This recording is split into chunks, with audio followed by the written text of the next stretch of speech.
Hello, beautiful souls. Welcome back to my channel Mystic Penny. आज हम जानेंगे क्या आपका कनेक्शन ट्विन फ्लेम है या कार्मिक कनेक्शन। ये बहुत ही emotional powerful pick a pile reading है जिसमें आप देख रहे होंगे यहाँ पे आपके सामने 3 पाइल्स हैं। अपनी इंट्यूशन से एक चूज़ करिए और जानें कि ये रिश्ता आपके लाइफ में किस पर्पस से आया था। क्या ये एक ट्विन फ्लेम की एनर्जी है या फिर कार्मिक कनेक्शन जो कि आपको कुछ सिखाना आया था इस लाइफ में।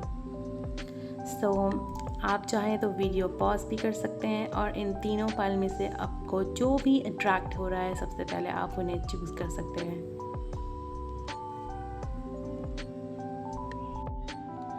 Okay, pile 1। जिन भी लोगों ने पाइल 1 चूज़ किया है ये रीडिंग आपके लिए है। सो पाइल 1 क्या कार्ड्स आ रहे हैं आपके लिए? Page of wands, king of wands, S of pentacles. So pile 1, इस कनेक्शन की शुरुआत एक फ्रेश फीलिंग के साथ हुई थी। शायद आप दोनों के बीच फ्लर्ट, फन या एक्साइटिंग कॉन्वर्सेशन हुए होंगे। आपको लगा कुछ नया स्टार्ट हो रहा है। आपने ऐसा पहले कभी ऐसा फील नहीं किया है। सो पेज ऑफ वॉन्ड्स ये भी दिखाता है कि ये इंसान थोड़ा सा केयर फ्री थे। सीरियस ज़्यादातर के लोग इस बात से रेजोनेट करेंगे कि ये इंसान थोड़ा सा सीरियस नहीं थे पर इंटरेस्टेड ज़रूर थे। ऐसा नहीं है कि उस समय के लिए शायद वो इतने सीरियस ना हो, but energy long term potential बहुत है इस रिलेशनशिप में। जैसे मैं कार्ड्स देख रही हूँ, जैसे जैसे रिलेशन आगे बढ़ा उनका एटीट्यूड किंग ऑफ वॉन्ड्स जैसा हो गया। कॉन्फिडेंट, स्ट्रॉन्ग, लेकिन कभी कभी बॉसी या अपनी मर्जी का करने वाले। शायद कभी उन्होंने फीलिंग्स क्लियरली नहीं बताई होंगी आपको, लेकिन उनका प्रेजेंस जो आपकी लाइफ में रहा है वो बहुत स्ट्रॉन्ग रहा है। बिकॉज आप एक ऐसे पर्सन रहे हो जो बहुत ही इमोशनल थे, वनरेबल थे, और इस रिलेशनशिप ने आपको बहुत ज़्यादा स्ट्रॉन्ग बनाया है एक तरीके से। इसीलिए मैं कह रही हूँ उनका प्रेजेंस स्ट्रॉन्ग था और उस प्रेजेंस से आप भी बहुत ज़्यादा स्ट्रॉन्ग बने हो। एस ऑफ पेंटिकल्स कहता है कि ये रिश्ता सिर्फ टाइम पास नहीं था, इसमें फ्यूचर का पोटेंशियल बहुत है।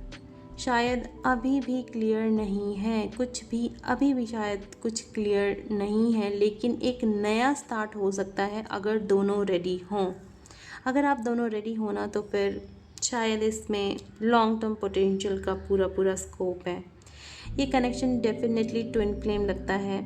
अगर आप दोनों ने एक दूसरे से कुछ सीखा है, शायद अभी ब्रेक या डिस्टेंस हो सकता है इस समय पे।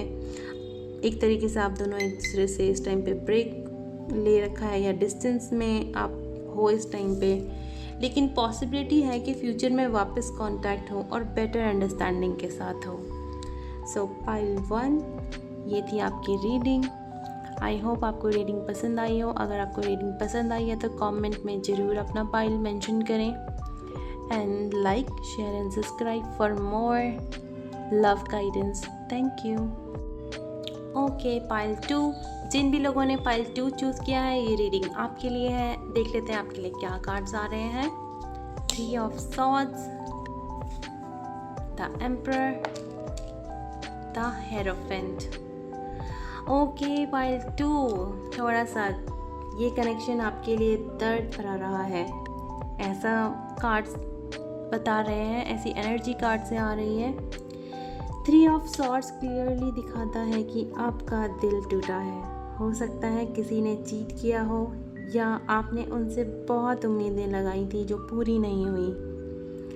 ये जो पर्सन है ये एम्परर की एनर्जी में थे, मतलब वो अपनी फीलिंग्स कंट्रोल करते थे, डिसीजंस खुद लेते थे और इमोशनली एकदम कट ऑफ, क्लोज ऑफ सा लगता था आपको उनसे। शायद कभी उन्होंने आपकी बात नहीं समझी या हर बार उन्हीं की चलती थी। इस रिलेशनशिप में ऐसा बहुत आपको फील हुआ होगा। बात कर लेते हैं द हेरोफेंट की। ओके, द हेरोफेंट जो कार्ड है ये कह रहा है कि हाँ, और एक और बात, आपने अपना बेस्ट दिया है। ऐसा नहीं है पाइल 2, आप अपने रिलेशनशिप में आपने बिल्कुल बेस्ट दिया है, लेकिन उन्होंने ना सिर्फ डिस्टेंस ही क्रिएट किया है आपसे। तो आप पाइल 2 बहुत गिविंग नेचर के हो इस रिलेशनशिप में, इसीलिए मैंने स्टार्टिंग में बोला था इस कार्ड की जो, इस पाइल की जो एनर्जी आ रही है वो बहुत पेनफुल आ रही है, बिकॉज आपने तो दिया ही दिया है लेकिन सामने से आपको कुछ मिला नहीं है रिलेशनशिप में। ओके, सो हेरोफेंट की हम बात कर लेते हैं। द हेरोफेंट का कार्ड ये बताता है कि ये रिश्ता आपकी लाइफ में एक लेसन के लिए आया था।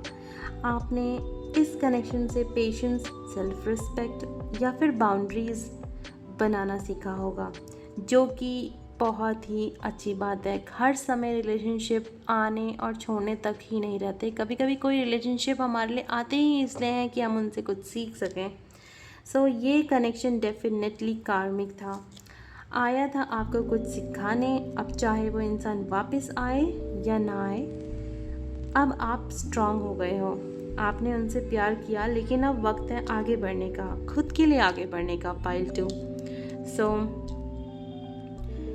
पाइल 2 ये थी आपकी रीडिंग। अगर आपने इस रीडिंग से रेजोनेट किया, आपको ये रीडिंग पसंद आई, तो प्लीज़ कमेंट में ज़रूर टाइप करें pile 2 and like, share and subscribe for more love guidance. Thank you. Okay, pile 3, जिन भी लोगों ने पाइल 3 चूज़ किया है, ये रीडिंग आपके लिए है। देख लेते हैं आपके लिए क्या कार्ड्स आ रहे हैं। Page of pentacles, 3 of wands, queen of pentacles. Okay, pile 3 आपकी एनर्जी या इस पाइल की एनर्जी धीरे धीरे ग्रो कर रहा है। रिलेशनशिप, आपका कनेक्शन धीरे धीरे ग्रो कर रहा है। पेज ऑफ पेंटिकल्स ये दिखाता है कि शुरुआत में ये रिश्ता थोड़ा बेसिक हो सकता था, या बेसिक था, सॉरी, हो सकता है दोस्ती से शुरुआत हुई हो। आप दोनों पहले एक दूसरे को समझने की कोशिश कर रहे थे। इस फाइल वालों के लोगों के रिलेशनशिप में एक्साइटमेंट थोड़ा सा कम है, लेकिन ट्रस्ट बिल्ड होने लगा है। 3 ऑफ वॉन्ड्स ये कार्ड ये बताता है कि आप दोनों फ्यूचर के लिए प्लानिंग कर रहे थे, या लॉन्ग डिस्टेंस रिलेशनशिप था, या आप दोनों अलग अलग फेजेस में थे। आप दोनों के बीच थोड़ा वेट, थोड़ा पेशेंस ज़रूरी था। क्वीन ऑफ पेंटिकल्स की अगर हम बात कर लें, तो ये कार्ड ये बता रहा है कि ये कनेक्शन ग्राउंडेड है। आप या दूसरे पर्सन मैच्योर हो चुके हैं, रेडी है रियल रिलेशनशिप के लिए, जिसमें care, balance, long term thinking हो। आप दोनों में से कोई एक तो रेडी हो चुका है। तो पाइल 3, ये जो रिलेशनशिप है वो ट्विन फ्लेम या सोलमेट जैसा लगता है, क्योंकि इसमें स्लो ग्रोथ है, स्टेबिलिटी बन रही है। शायद आपका रिलेशन फ़िलहाल परफेक्ट ना हो, लेकिन ये कनेक्शन आप दोनों को इनर बैलेंस और इमोशनल मैच्योरिटी दे रहा है। लॉन्ग टर्म चल सकता है अगर दोनों रेडी हों। सो पाइल 3 ये थी आपकी रीडिंग। अगर आपने रेजोनेट की है, आपको पसंद आई है रीडिंग, सो कमेंट में ज़रूर अपना पाइल मेंशन करें, and like, share and subscribe for more divine guidance. Thank you.